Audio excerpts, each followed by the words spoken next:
Hello, everyone. Welcome to the design stream for July. I'm Cole. I'm joined today by Nick, Hello. and we're just going to do the usual monthly chat. We've got lots of fun stuff to show you guys and things to talk about. Hope everyone's having a wonderful summer. We have been very busy at. Oh, one second. I realized I was bumping my camera, jittering it around. We have been super busy at Leader Games. What happened. Nothing happened. It was a planned busyness, but we basically the Kickstarter finished. We decided to continue running development during the Kickstarter, which was crazy. Probably won't do that again. A lot of good work got done, but it was just busy. And then we also packed up the office and got ready to move. So just the post Kickstarter folded right into our big move. And the move is the biggest reason why you are seeing Nick and I in our houses. Yeah. I'm in my basement. Nick's on his porch. Yep. Um, and we are working from home this week while the last few things in the building get finished. And then next week will be mostly unpacking. So I feel like it's going to be like a couple weeks before things start feeling even. Yeah. Getting back into the actual flow. Even like once I get my own desk unpacked, it's like there's so many other things to Yeah. to just move around and whatnot. Yeah. That'll be It, cool. it was weird packing up the office because it's sort of like, the first time you move, you move in like, let's say a dorm room and everything that you have fits in like a small four-door sedan. And then you like Hmm. make that apartment move and you're like, do I need to rent a U-Haul? And then if you've ever like had to move to a house or to another house, you're like, oh, I have a lot of things. And this Hmm. office move felt like, wow, we've accrued just a lot of stuff. Hmm. Yeah. I mean, we've made twice as many products or something like since we've been Mhm. there or Yeah, whatever. yeah, So even like packing up the prototype cabinet.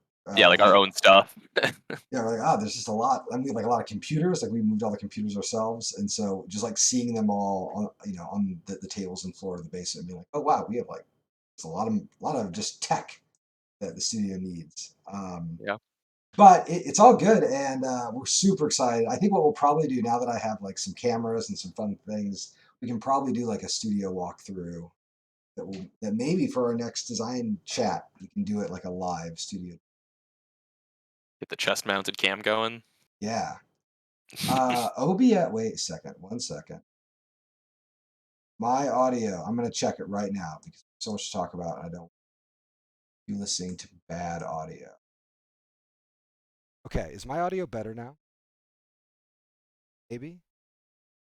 Check, check. I don't know. I think I've done something to fix. I've made it worse. I only have you on the Discord side, so way better. Okay, thank you, Drew. Drew watching out. Different but not better. Thank you for that. I don't. I think what appears to be happening, and I'm gonna double check to make sure I have any like on. Yeah, that's boom. All right, turning off the noise gate.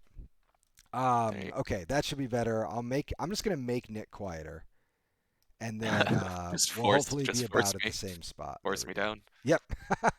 All right, cool. That hopefully will be a little better balance. Sorry about that. Thank you, Drew. Always watching out for my audio. Okay, let's get started. So Patrick is on vacation, so we'll be seeing him next time. But we were going to have Nick anytime, so because this is the big chat. We're going to talk about Ahoy. But before we talk about Ahoy, we're going to start things off the way we normally do. Nick, what have you been playing?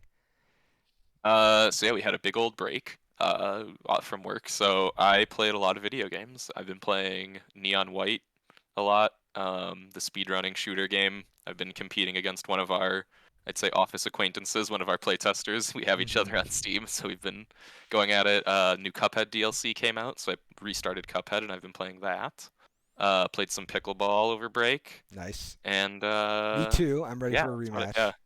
Yeah, no, we gotta get back out there. I know Yeah, it's I. We'll have to stream those for the office at some I had point. like Get the pickleball I stream. want to tell you the depth of me getting into pickleball crossed the line where I realized I didn't have like a regular pair of tennis shoes anymore.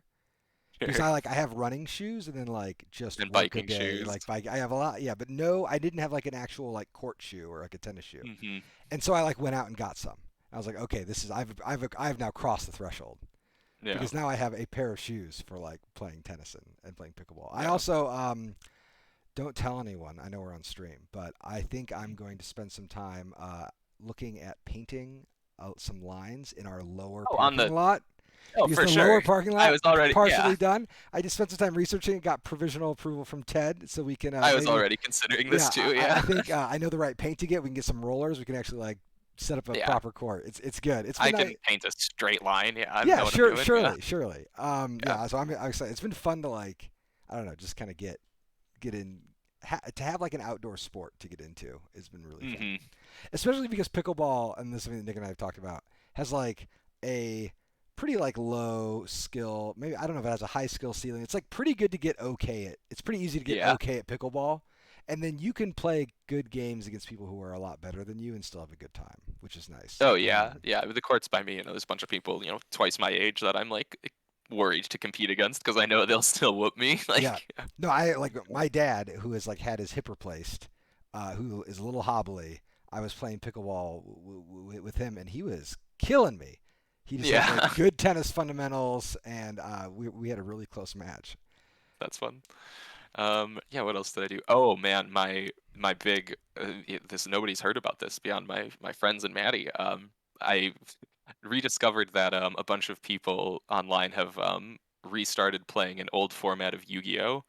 They call it Edison format because it's like the era in time was right before the last event was YCS Edison, and so my friend came over and we pulled out all of my old cards and his stuff, and it's from like one of the formats I played the most of, so I had 80% of the cards to like rebuild a bunch Oh of my decks, gosh. and then I rebought a bunch of Yu-Gi-Oh cards Oh online, and no. now so get ready for me to bring in like 8 different Edison format Yu-Gi-Oh decks to teach you how to play. I would love that. I like Yeah, the yeah, only thing I I'm know pretty about hyped. playing Yu-Gi-Oh is watching that video you shared a while ago. Sure, Uh, sure.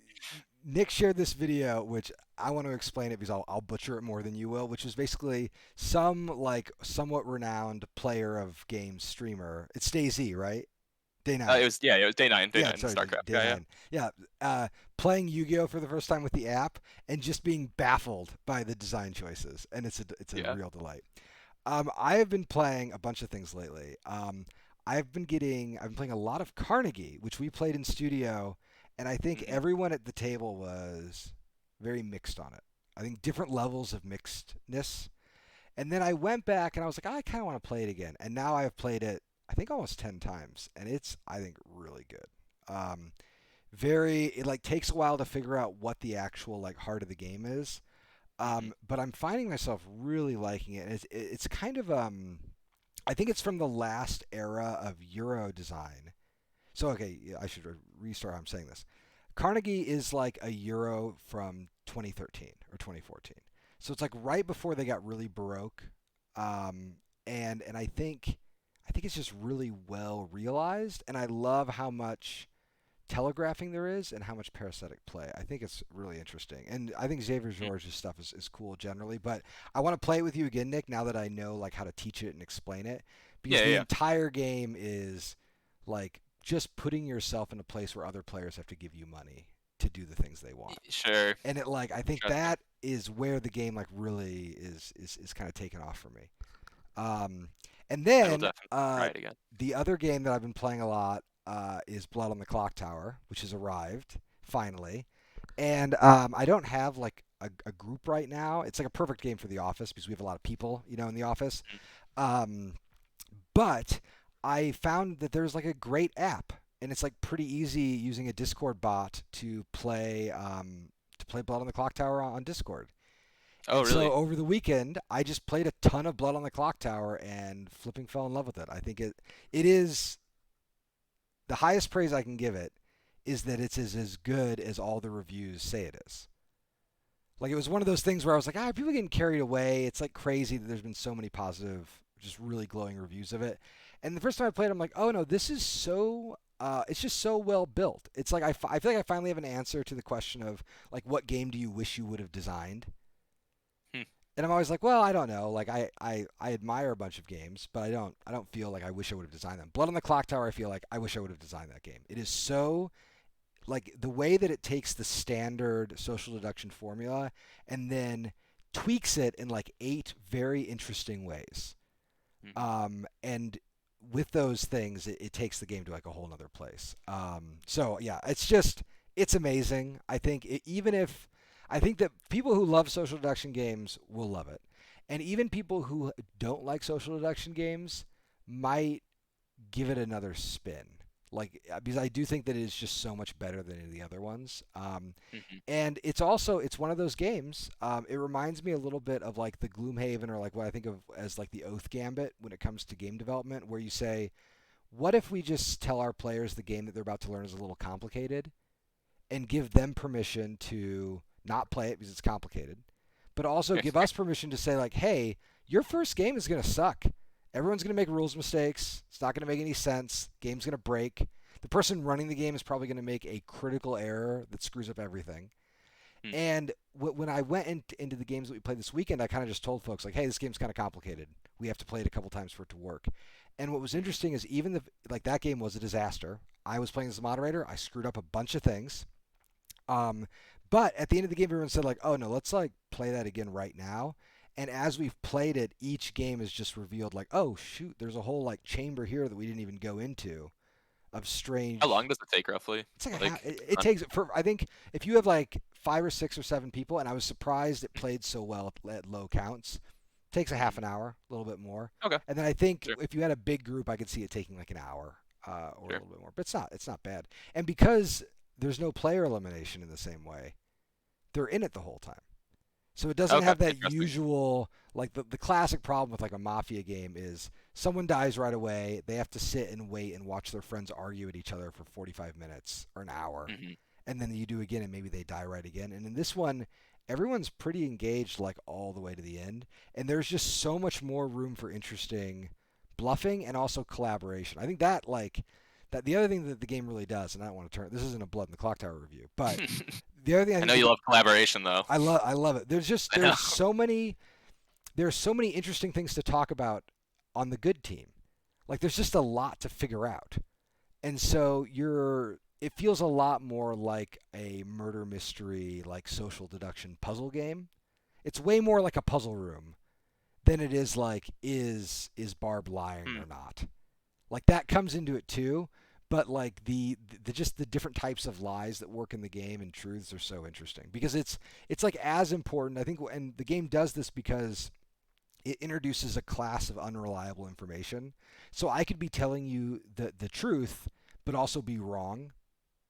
And so when we're having discussions about what we think is right or about what we know and don't know, it's not just a question of who's lying and who's not lying. It's also a question of what information is reliable and what's not reliable. Okay. And that is where it really opens up. So anyway, I even you explaining it, I clearly know less about it than I thought I did. Yeah, I started watching the No Pun video and I got like halfway through or something. I will when we're unpacking, I'll bring it in. Because it'd be a perfect middle of the day thing, I've just been so delighted that it plays well with low counts.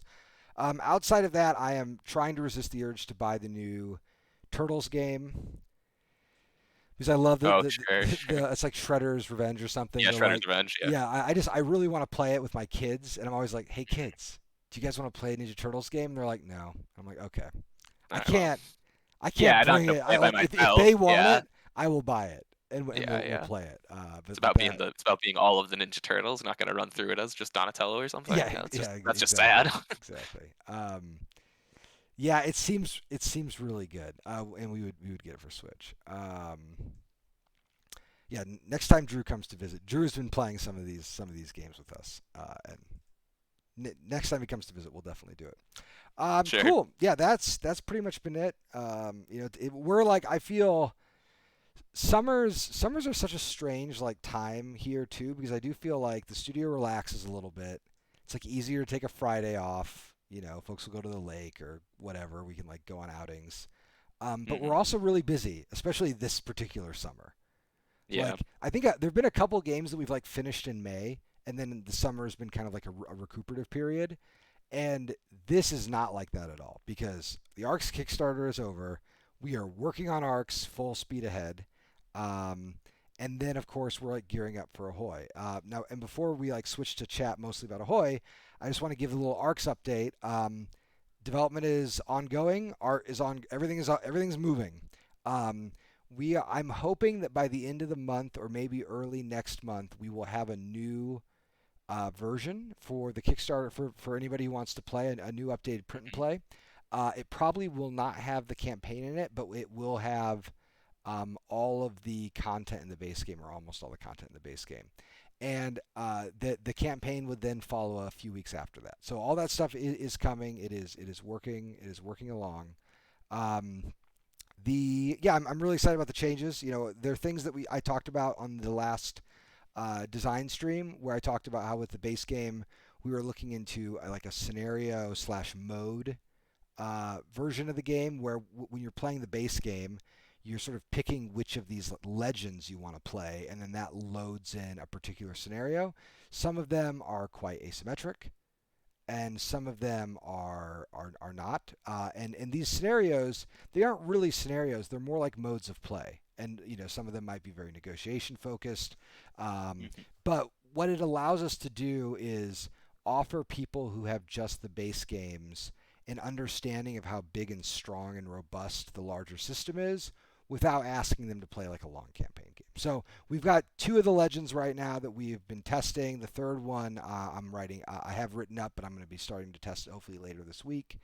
And I'm hoping that when we share the next Kickstarter kit, in a month or so, that's going to include all 3 of those legends, maybe a 4th legend as well. We'll see.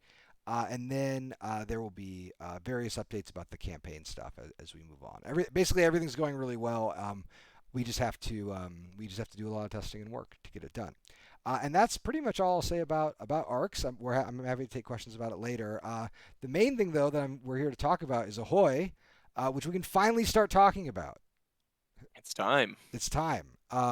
Ahoy has been Summer. kind of done for a while, but now that the summer is here and the games are getting close to being on their way, it's time to chat about Ahoy. So Nick, do you wanna introduce this game? This is kind of like the official introduction of it.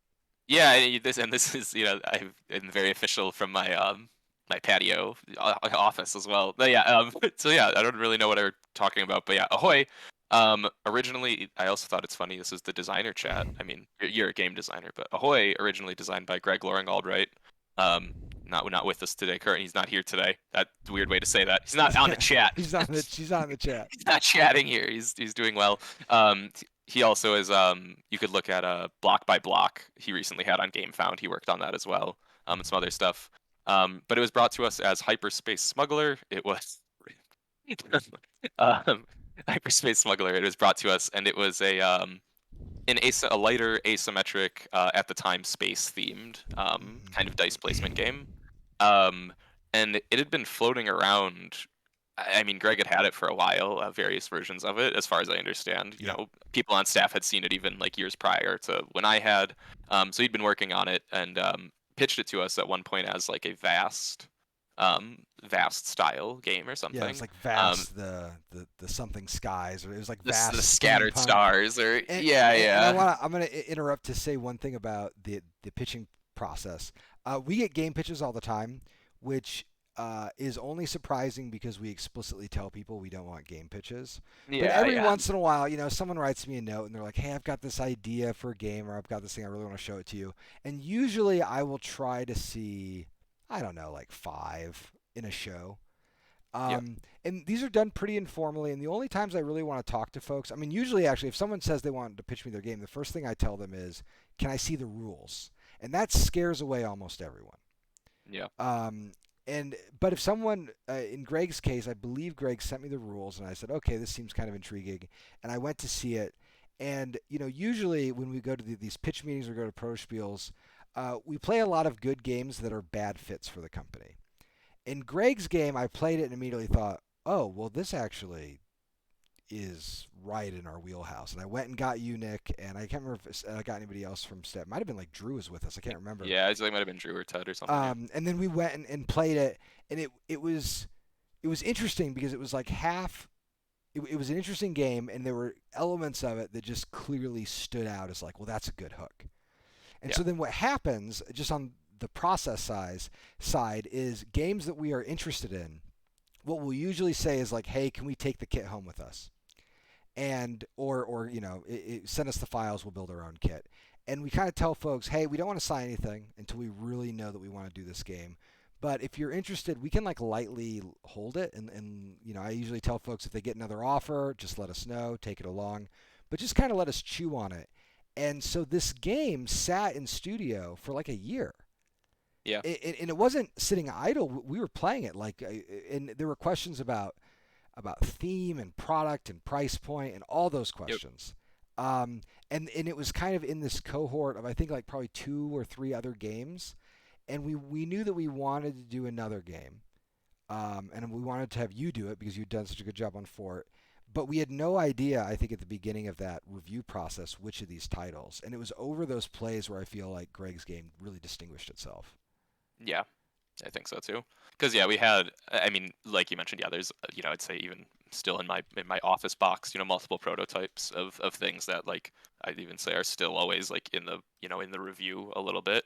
But yeah, Greg's kind of just kept hitting the table and kept having conversations surrounding, and it kind of just kept taking, the game kind of answered questions as we played it more and more, and like we found the answers within the game and what it could be. And yeah, I mean it just stood out, I guess, after a while. Well, and we have like a brutal development process because the first thing that I know that you're going to do is like start rebuilding the files from scratch. So the game is going to get like a lot of times prototypes are like they're almost like kind of pretty in an amateurish way. They've been like done up. And the first thing that we need to do when we're reviewing a game is like undo the game.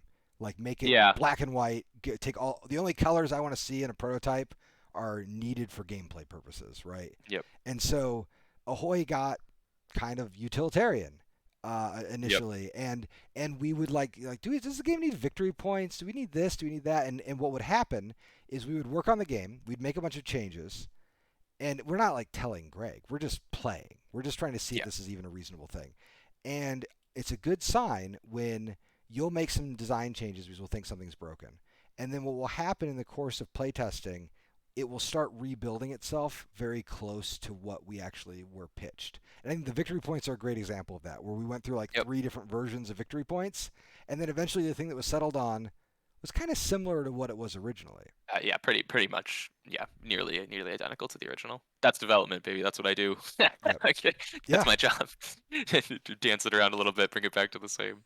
But I mean, Greg's Ahoy, at the time, Hyperspace Smuggler, just held up to it held up to development a lot, and I think one of the big things we like you said, we have a very aggressive and active development style where we're taking whole parts out, putting new things in, and this game it handled it really well. So I mean that's talking about Ahoy.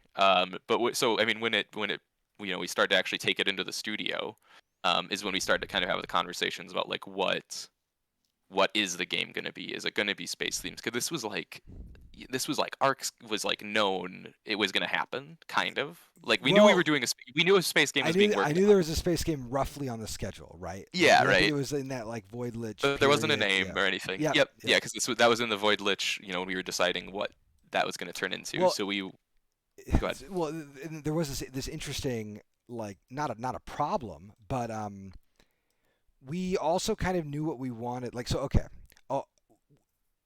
The game that was presented to us was kind of simple and straightforward. That was good. We wanted a simpler game in our line.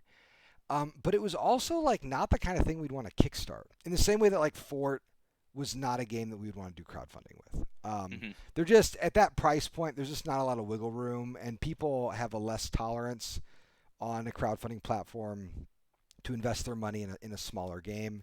And I think Fort had been a really good proof of concept where we had seen that like, oh, it is possible to do direct retail games. We like don't need to rely on Kickstarter so much or other platforms. So we thought, well, we'll use we'll use Fort to test the waters, but we kind of want to do another game. And that was another thing that really helped Hyperspace Smuggler along, because when we were looking at the game, we thought, oh, one of the cool things about this game is it doesn't have a billion pieces. It we could do minis or not, but it doesn't really make sense to do minis. And so we started imagining it sitting at a product profile that was really similar to Fort, but a little different. Yep. And then the question was okay, so if we have a game that is asymmetric but a little bit more entry level, what sort of theme, what sort of way of designing the product can we use to really make the whole thing harmonize, right? Mm-hmm. And I think that was Fort, for instance, was like a weird Civ builder at one point. Yep. But we kind of tilted it lighter in the theming, and with Ahoy, I think the pirate theme came kind of early, right?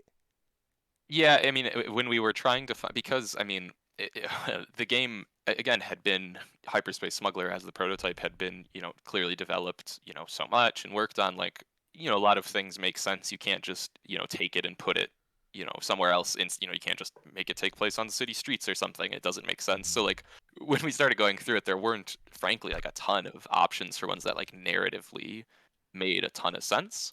And then with the pirate stuff, it also was I think when we were talking to Kyle about just stuff we wanted to draw lately and whatnot. But yeah, I mean, it was a lot of it definitely was out of necessity for the mechanics. I mean, I remember we were sitting there and one of the things was if it's not going to be space, we need to make sure that mechanically a lot of this stuff is still lining up. Which I think it ended up really well. The funniest one is somebody would talk about the tailwinds being a little out there, but Mm-hmm. Board games are fantasy. This is clearly a high Right. fantasy game. I hand wave the whole thing. Well, it was funny because at the time I feel like there hadn't been a lot of pirate games recently, which hilariously has changed in the past, Yeah, over the course of the everybody else had that same idea. yeah, Clearly. oh wow, there aren't really a lot of pirate games. But one thing I really liked about the pirate setting is, I had played Merchants and Marauders and some other pirate games there's an old Avalon Hill game called Blackbeard. And the problem with Merchants and Marauders is it's long and big. Mm-hmm. And so we had this Yep. idea of okay, is there a way to do a smaller version of these games? And smaller both in fewer rules, takes less time to play, but also just amount of pieces. And so Mm-hmm. one of the games that we played during development that I thought about a lot was Zia.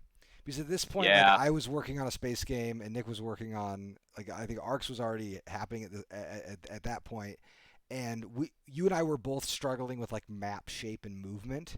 Yep. And I was like, oh, we should play Zia. So I picked up a copy of Zia, and we just goofed around. And I remember right at the beginning of our game of Zia, you ran your ship into a nebula, and it zapped all your energy.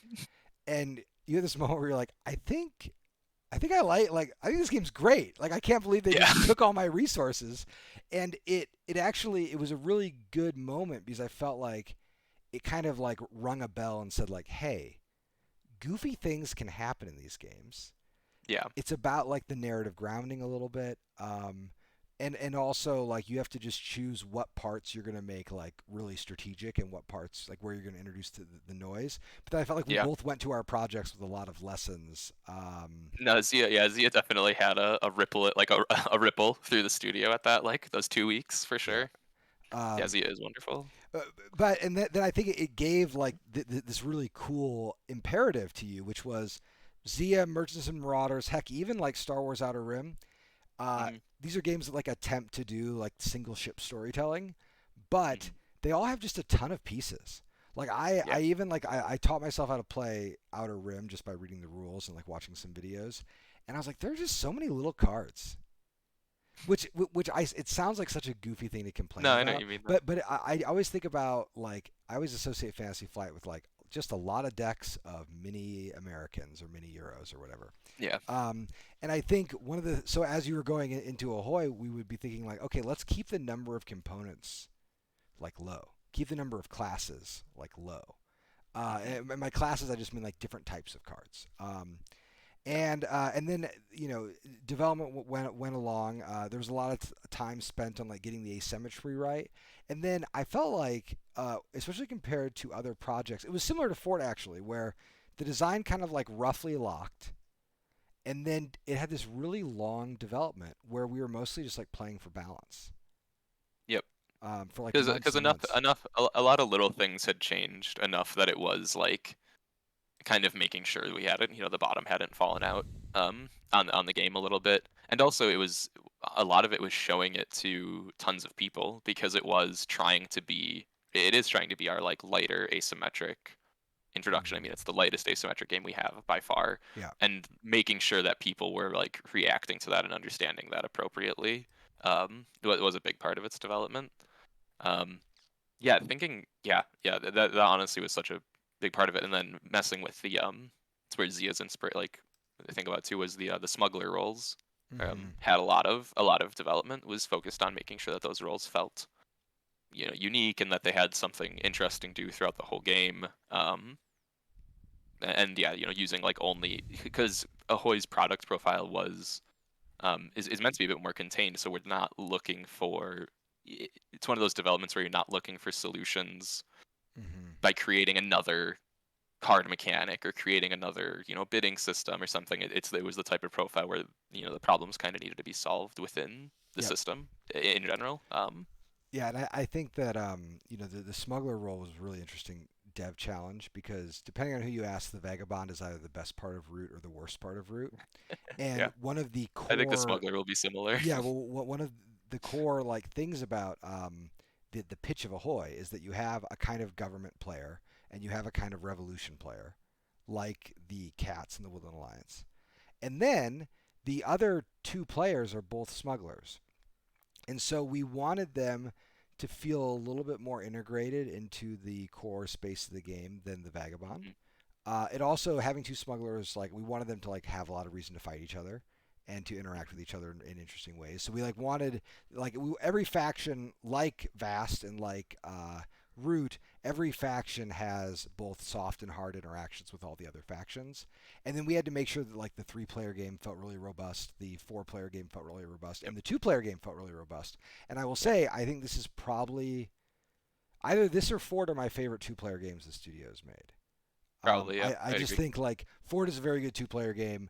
This game I mean, is such a good feel. It's so I've played so many 2-player games of Ahoy, and Mhm. they have all I, felt so good.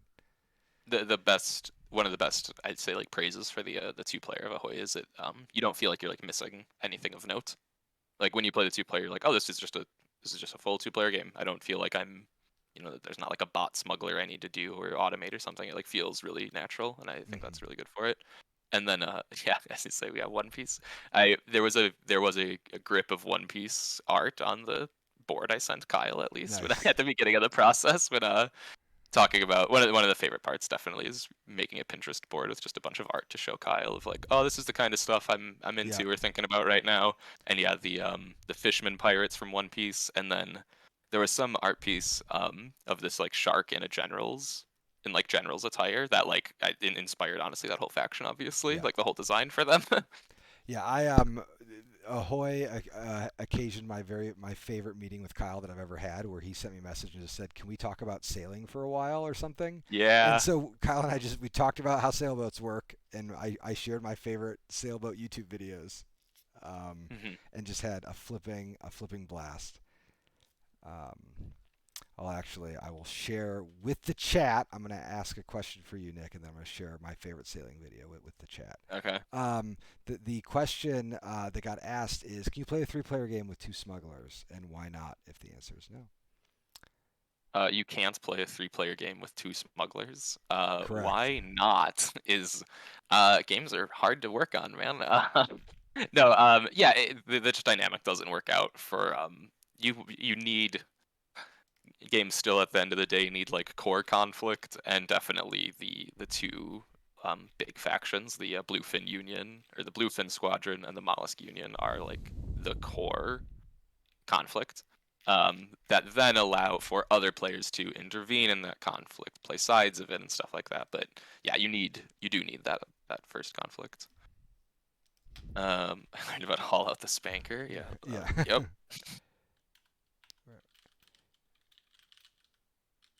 Yeah. What else? All right. There you go. I Yeah, will. the swashbuckler stash. Yeah, I'm growing out. We're growing out the hair. We're going full. full Blackbeard for Gen Con. We'll see what I can do. All of the camera troubles this morning, Nick, stopped me from going upstairs to the dress-up closet and grabbing a giant pirate hat. So I want you to know Sure. that Yeah. I made executive decision. People want to see the actual copy of the game more than they want to see me in a pirate hat, and that's just how it Yeah, that's goes. probably fair. Had to worry about that. I shared a link in chat to the video I shared with Kyle, which is this 80s instructional video on how to sail a tall ship. That is the best. It's the best. It's just so wonderful, and it's my favorite. It's my favorite sailing video. Okay, yeah. So let's actually look at the game. Sure, yeah, So let's look at the now, box. yeah, let's get into it. So I have a copy. I'm just gonna say I'll say right at the start. Before we do the copy, because I've got permission from Brooke to say some things, to drop some slight Yeah, I don't know news. what we can say. Okay, so here's what we can say. We can tell people how much the game costs, and we can tell people when the pre-orders open. Pre-orders for this game will open at the beginning of August, if everything goes right.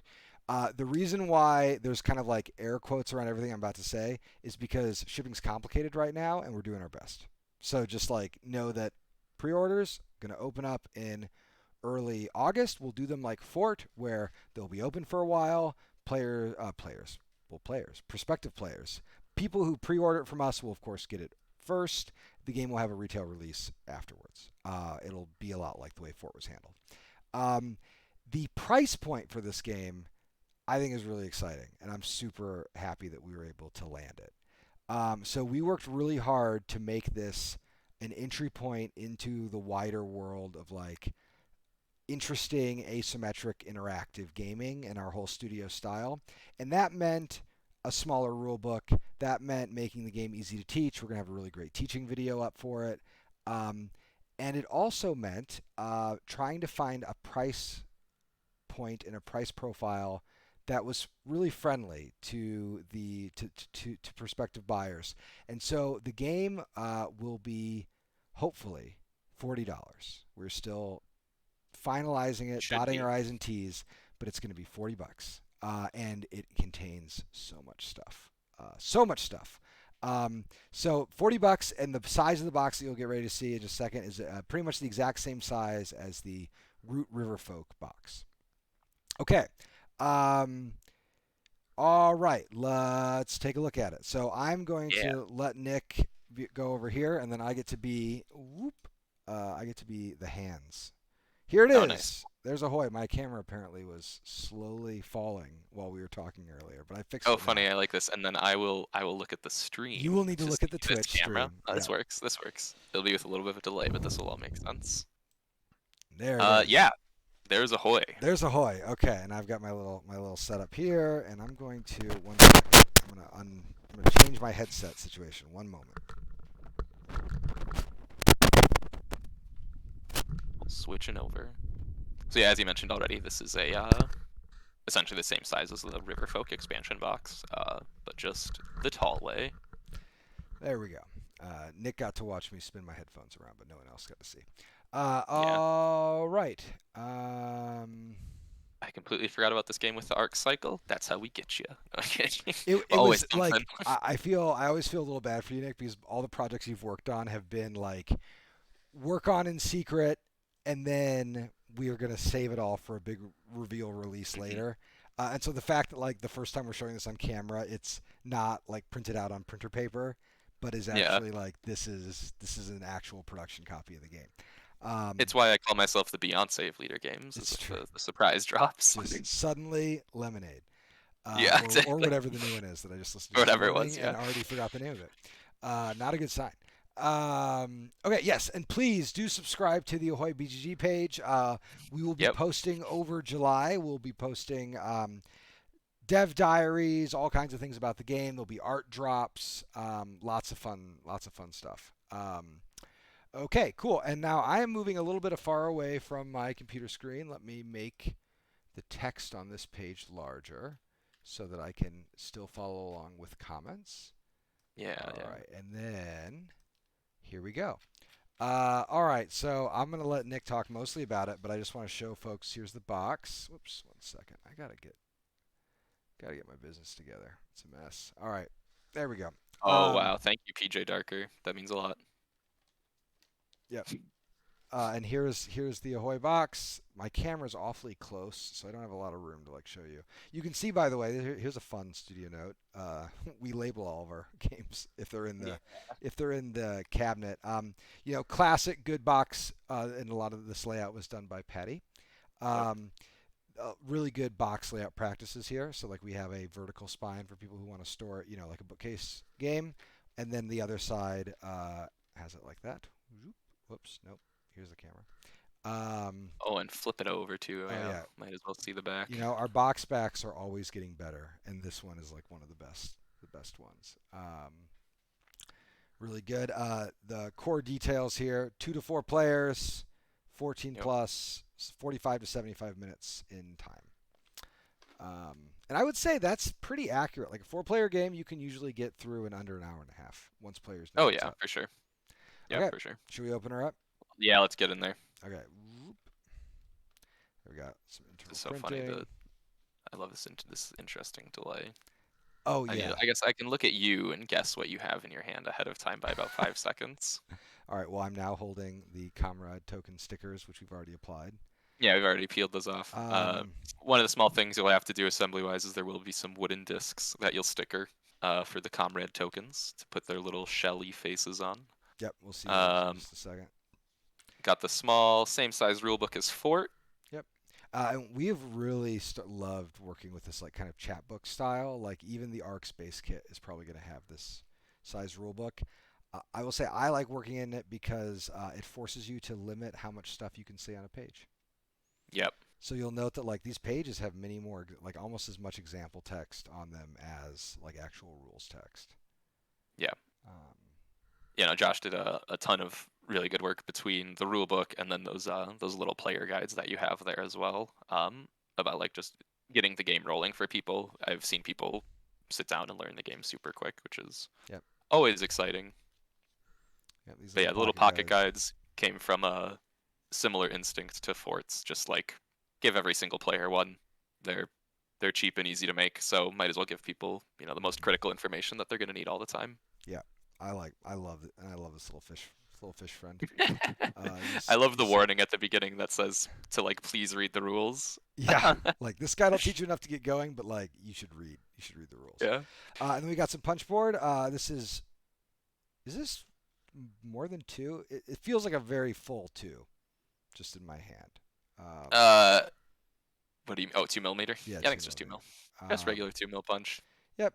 Bunch of fish coins and then the damage tokens, which you'll see how those fit in later. Yep. I might do some light punching. I can't believe this kit isn't punched. Have we not played it? Not this one. We played the PPC. Played the PPC, but not this one. Yeah. And then you can see, as if Nick were the same person to have worked on both these games, here is the victory point tracker for fame. My calling card. I do not need a better camera. Well, I kind of do need a better camera. This is I'm literally using my GoPro as a webcam right now, and I'll tell you what, it's doing fine. I say I'm looking at it on maybe I'm living in the dark ages. I think this looks great for a Twitch stream. But I will say what we normally do is take like an old webcam and just duct tape it to a tripod stand. So anyway, here's the fame chart, and then the back of this. I love this. Here's the table setup for 2 players. Yep. And so this will get you like most of the way through setup, answer all your critical setup questions, and then you just flip this over and you're pretty much ready to go. And I will just put that up here. Okay, and then we get to the player boards. So these are sitting in the box on this insert. Sorry about that. I moved this box around. I didn't actually check it. There we go. So here's the insert, and the insert's designed to have your player boards sitting in them. I love our insert design principles, even though inserts are kind of irritating to design, where it's just like, get the insert out of the way. Keep the walls thin, make it just use the elements that are, that they're going to hold, right? It doesn't need to be super fancy. We don't want a ton of plastic. But then here are the player boards. And the best thing about the player boards, let me see if I can capture it, kind of, is they are 2 layered. Yeah, they're layered also player double layered boards. like the fort ones. They're slightly thinner double layering if you're really Yes. paying attention to that stuff. Let me But see. yeah, they have a little There bit we of go. recession in them for the dice slots to fit into. Yep. And then, I think hopefully between Oath and Arcs and this, you can see us learning a lot of lessons from previous projects. So, for example, on the back of these, so here's the Bluefin Squadron. This is like the government player.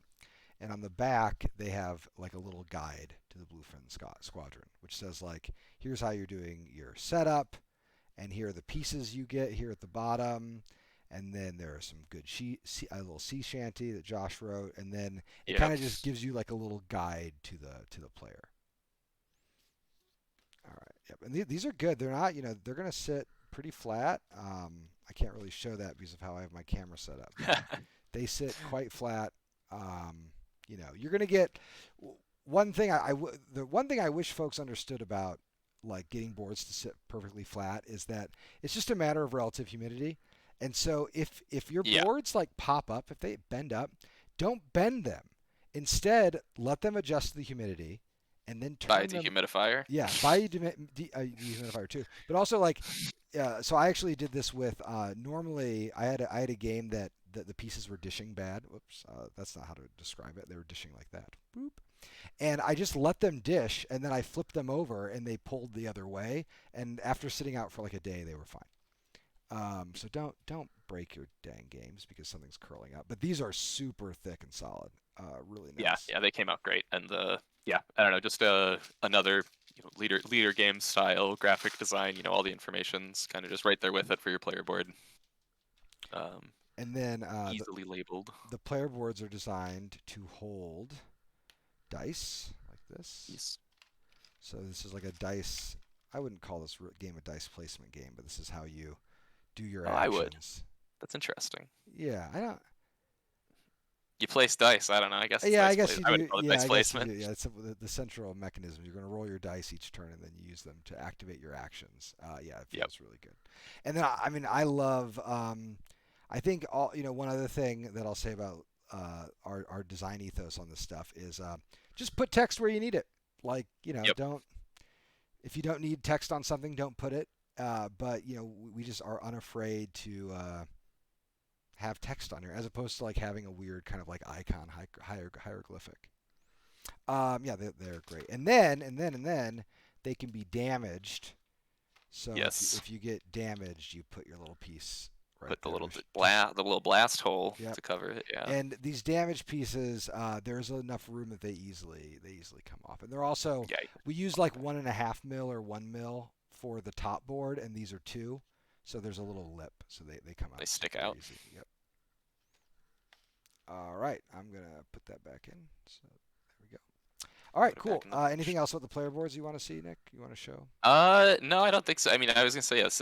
Save the flavor text. You got to leave some meat on the bone. So leave the flavor text, leave the shanties. Like that's for when they get it. Let's do the tiles, I guess, quick then next. Cool. These thick. So the tiles are also double layer in the same way that the player boards are, because the tiles hold dice as well throughout the game. So to represent the value of the region, you'll put a die on the middle of it to show they start the game at 1. As the revolutionary or as the smugglers deliver more goods, the value will increase to 2 and 3, and that's what the people are competing for. This is the one thing about the design that when I heard Greg explain it, I was like, oh, I love this game. And it was the idea that the smugglers in scoring points are changing the geography of the game for the other players who are playing the political game. And I thought it was just so cool. It's so well integrated. And then here, I will go ahead. I'm going to move this. Yeah, put a few of them out on the table. And just kind of show folks how that's what a map could look like. Illegal placement. One thing I love about the map too is that it can grow in really weird ways. So, for example, like you can you can always move off any way you want as long as a tile can come down. Like this is legal. And you see there's all the different types of landscapes on the map. You've got the fogs where people can't fight. You have strong currents where people move through them automatically. Some of the wreckage spaces you'll see is where you take damage. There's also gold you can stop on to pick up. But yeah, this is what a map could look like. It one of the things in development that I thought was such a good sign is that we had a lot of conversations about map making principles in terms of strategy, and I never felt like there was a best practice. It was so situational. There were so many different ways that the map could form, and so I would like watch people playtesting a game, and the map would be like a giant U, or a big circle, Yep. or maybe it'd be like Just a line. block, or like a straight line, and all of those maps were so interesting to play on. And like in this map, for instance, like these, I mean, it's possible these are going to get like locked out like that. Yep, yeah, and then you have to swing around the whole thing, or or like you get. Oh, and that this, would be like, hilarious too, double because you got a wreckage. sandbar. Yeah, you get like the double wreckage where you have to take a bunch of damage to move around the map at the bottom. It's really cool, and so this was another instance of when we were counting how many map tiles are there? 16. 12. 12. There were 12 map tiles, and we thought like, oh, do we need like more map tiles? And the answer was like, no. Like actually, there was so much to show. Like not so much to show, but there were so many different map configurations that were possible at 12. That could happen, yeah. Yeah, that we were like, no, the game doesn't need any more. Yeah. And yeah, there's so much replayability in this box. And then then that all changes because depending on which ones got delivered more, now you need to go to those ones more and all that stuff. So. Okay, what should we talk next? Should we put some pieces on the board? Wood. Yeah, I pull out the wood pieces. Let's just go through them all, and I just go like faction by faction. All right, so let me do the bluefin squadron. Yeah, I'm dumping out these wood in my little holding box, and then Totally. we'll start with the bluefin squadron. I'm gonna put them on something that will contrast. Like on a tile and then pick them up, yeah. Yep. So we'll like put them out here. There's that guy, and then so this is the big flagship, right? Yep. The bluefin squadron's big flagship. It has a notable shark mouth on the front. That was I think my only demand for Kyle when I told him the meeples. I was like, the shark ship has to have a shark mouth on the front. And he said, okay, I can do that. And then we have these little guys. Yeah, the strongholds, which they can build on the islands to lock up control, and then all of the little shark fins, which you, as your flagship sails around every time it stops, a little shark fin will pop out, and one of your patrolmen will go and patrol the waters for you. So the government player is kind of sailing around, always putting out these new small units that people have to deal with. And then I'll just kind of, with a little perspective here. Yeah. Oh, sorry. I love how their ship came out. Oh, it looks. Oh my gosh! What's happening is I have my camera angle it. I see what you're doing. You don't see this, but like this entire table, you think it's flat. It's actually tilted at like a 30-degree angle for lighting. But yeah, there you go, like that. Cole's about to Chris Angel us with some weird magic trick. Whoa! There we go, so you can see it like that. This is a very good production note here. Oh, yep. One of the big questions we had for this design was, do we screen print these pieces? We've mostly done screen printed wood, but what we found was like board's a little busy. There's a lot of information on it. Screen printing a ship, you really want to screen print both sides.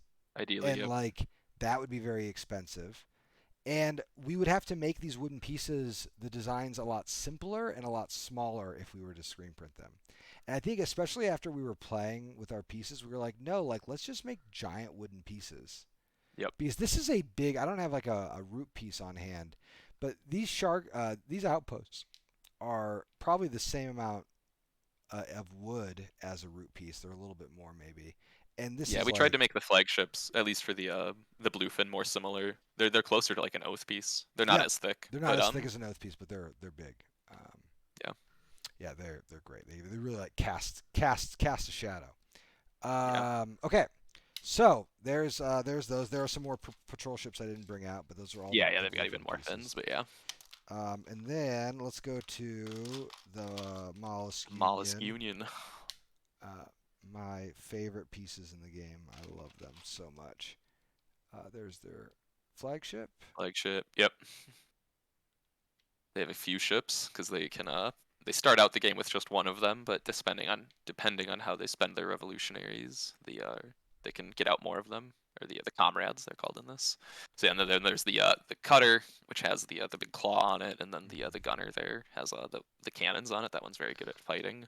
The one with the claw inspires the people Yeah. to revolution even more, essentially. Yep, and then I'll just for size comparison, you can see like these two flagships are big boys. Yeah. And also it allows us to do one of my favorite pieces of signposting, which is the number of tall points is how many control points every piece is worth. Yep. So like the outpost here is worth 2. It's got 2 towers on it. 1 for the patrol ship, 2 for the flagship, 1 for this guy, 1 and 1. Yep. Just a nice little undercoating to the whole thing to kind of help keep people in the know. Yep. And then I guess one of the little discs too. Yep, these are just little wooden discs. They have the stickers applied. I don't know if the camera's going to focus on this very well.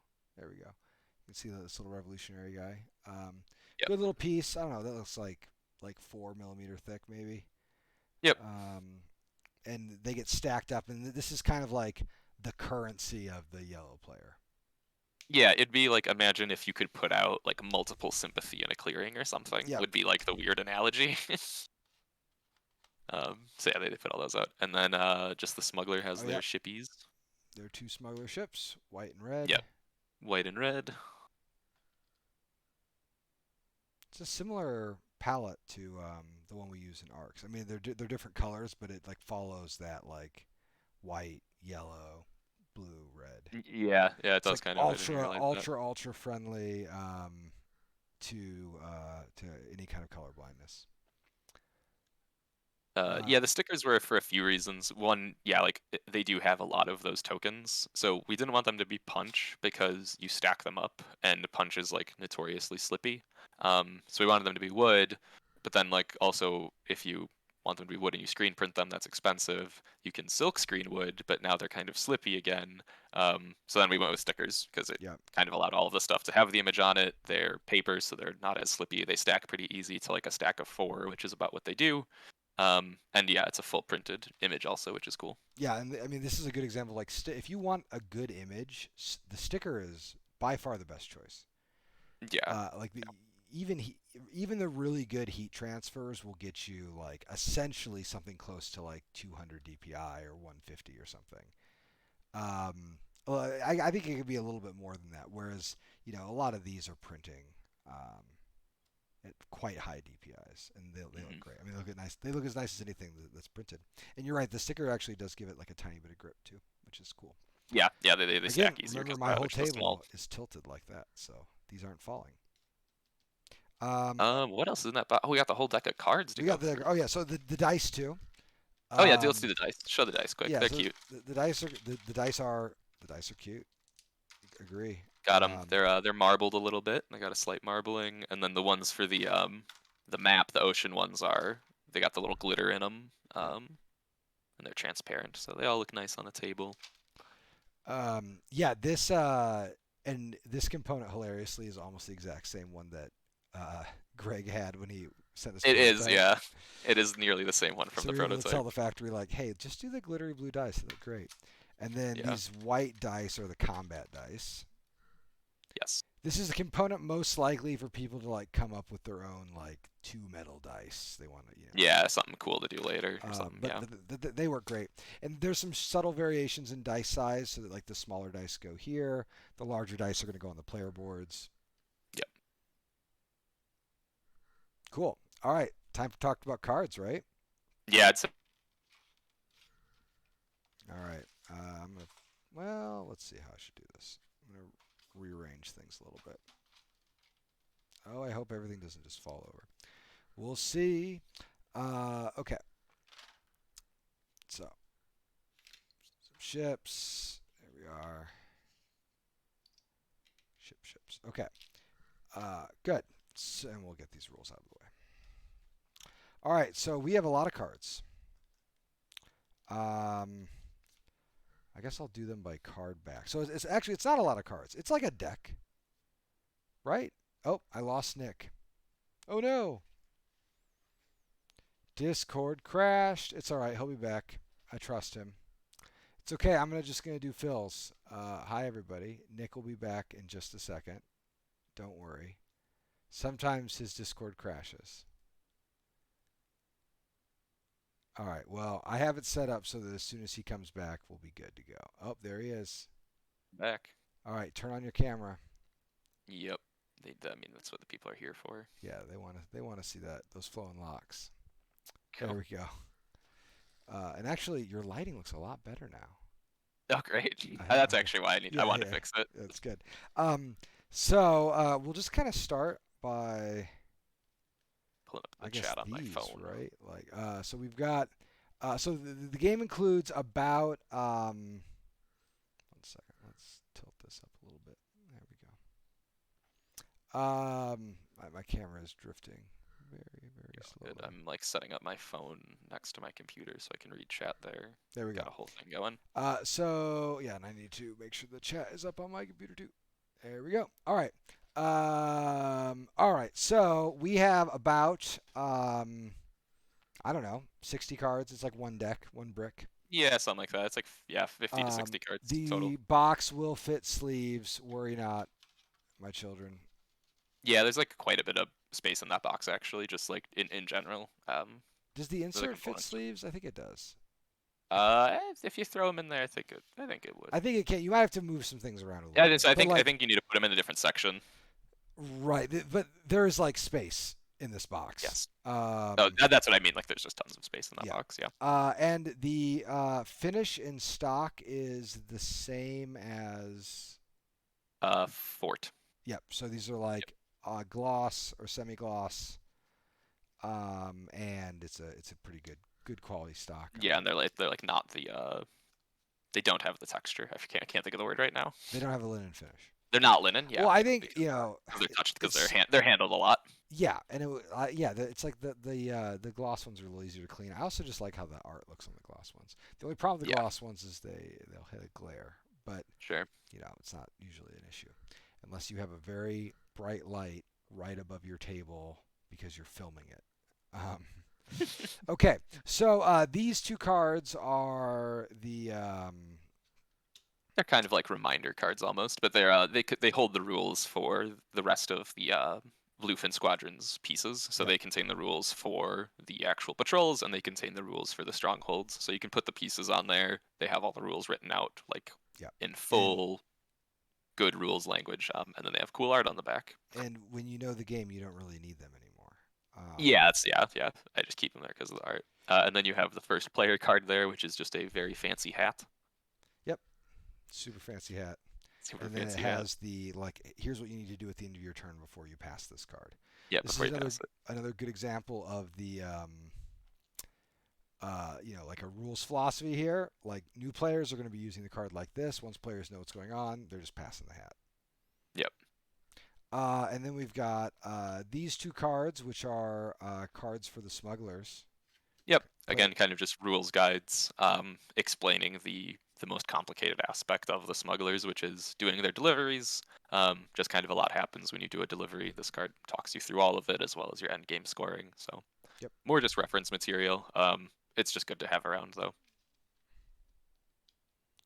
There we go. And then we're all about reference material with this one, especially because this one is a lot about like making sure people can play it pretty much immediately. Mm-hmm. So. And then we have these cards, which are the revolutions, the unions, like special power cards. The plans, the plan cards. And these cards are kind of interesting. We don't normally do cards like this, but it made sense. Basically, we have all the rules text. These are like the special things that they can do. But then we also have these like funny kind of schematic images, which go ahead. They remind me of I was gonna say, to me it's taking a note from like Euro games actually, in terms of like it's like a Euro also wouldn't have the explanation text, they would just have the icon system. Right. But it's kind of just like once you know the card text, you don't need it every time. You just want to be able to see an image and be like, oh, this is the one that makes me roll more dice or deal more hits. Yep. So this was again one where that middle ground between cool illustrated thing versus words on the card. The proper middle ground was like giving enough information that when you know them, you can tell what the cards are and go through them And quick. we also we have to spend our art budget in a way that makes sense. And so Yep. for these, it was like, well, we want people need to know that this is about taking like a central group and splitting them up. And splitting it up, And yeah. so we could have Kyle illustrate that scene, but one thing that Root taught us is that if we try to put too much gameplay information within the illustration, people just won't know. Like I still run to Yeah. players who tell me they have no idea. They had no idea that the route clearings on the fall map are coded to the different suit colors. Yeah. And it's because because if it's not explained, yeah. So having the illustration just be Right. an explanation itself was the way to go. And the other reason why I think the illustrations wouldn't make any sense here is these are cards that oftentimes are in a player's hand. They're going to play them and do the thing, and then they get discarded. Yes. So they don't they don't sit around and play. The exceptions to that are these cards, Yeah. which are the ship cards, which can have dice assigned to them, and then they correspond to the different ships. Yeah, so once you get those out, you'll get access to new die slots so that you can move those ships around and manipulate them also. Cool. All right. Lastly, the market cards. Yeah, this is the real juice of the art. This is the real juice. Here's the lovely art. Kyle's card backs are the best. Yeah.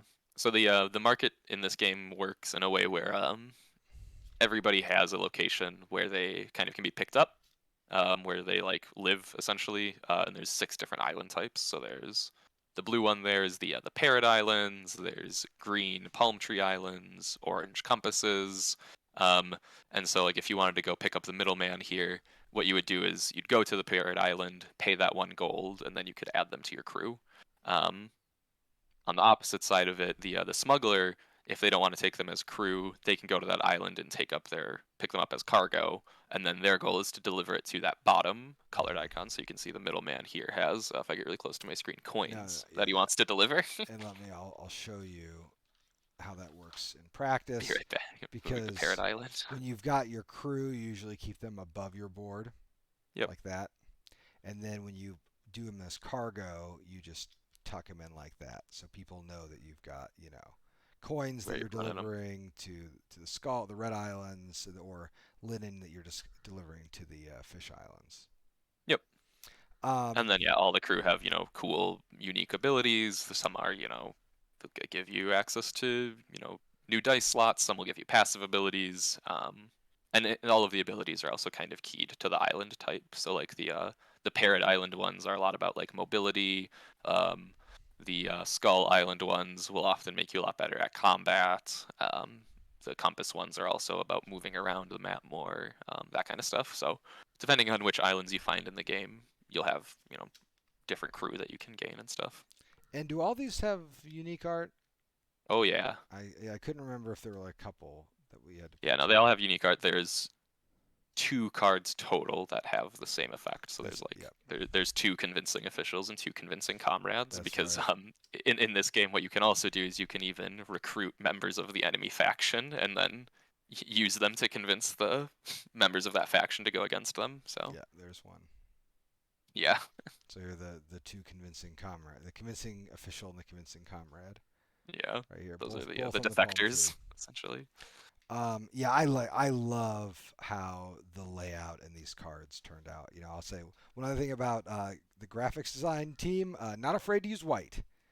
It's just nice to have nice clean white cards. They stick out so nicely on if you put them with the other components.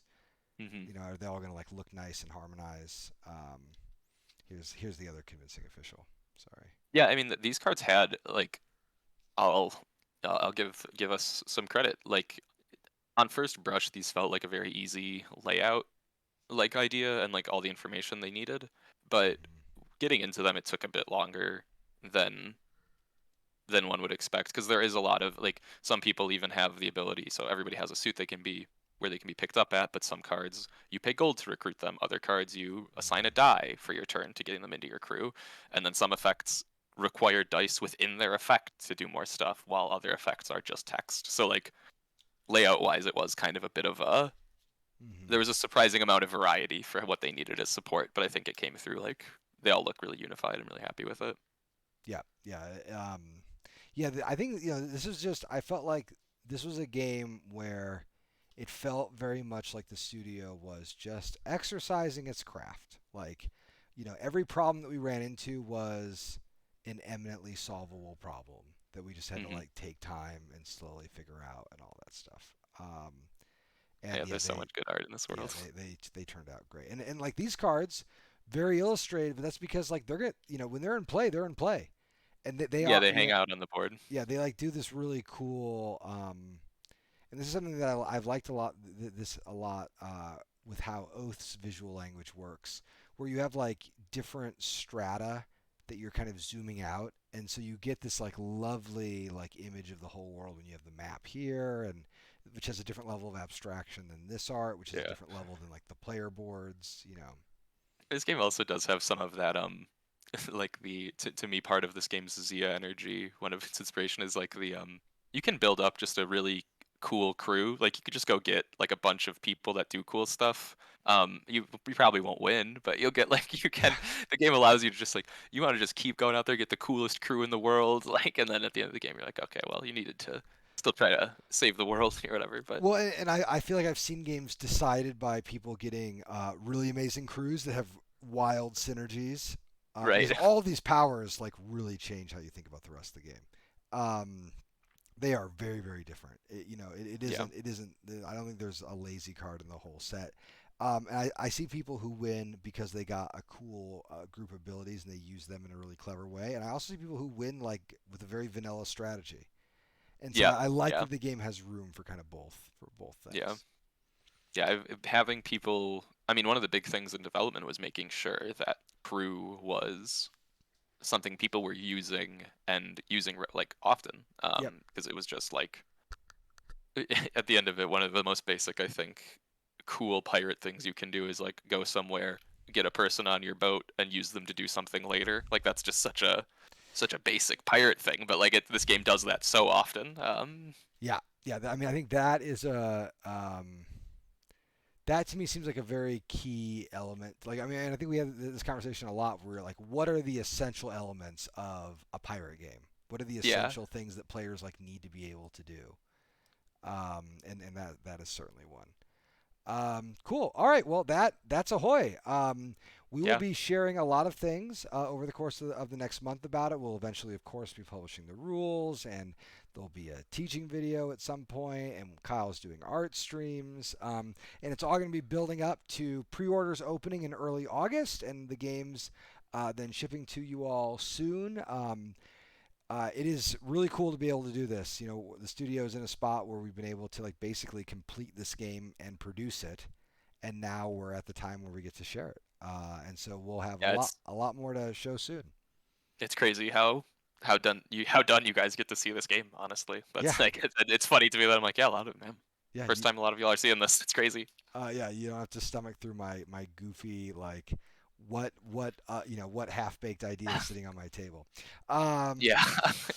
All right, cool. Well, great. Thank you all for joining Nick and I. Again, we'll have stuff all throughout the month. Pay attention to the Leader Games Twitter, where we'll be notifying you from various things. Please subscribe on Board Game Geek. That's where we are going to be posting all of these discussions. You can find that link in the chat, or just going to Board Game Geek and searching Ahoy. Yeah, there's going to be a lot of fun stuff, and we will be at Gen Con this year. So Yep. if you are going to be at Gen Con, please come by and say hi, and I'm sure we will be showing off all kinds of stuff that we're working on there, and we would love to see you all. We will be doing an August design stream. I don't know when. We might do it at the end of Yep. July. We might do it like after Gen Con. So at some point we'll do an August stream as well. And of course, please sign up with the newsletter to the newsletter. Thank you very much, Brooke, for doing that. Um, will we also write a notice on the Oath or Arcs Kickstarter list? I'm sorry, I don't understand your question. Ask it again, and I'll answer it in chat. But yeah, thank you all, and we will see you all later. So take care. Yeah. Have a nice one, y'all.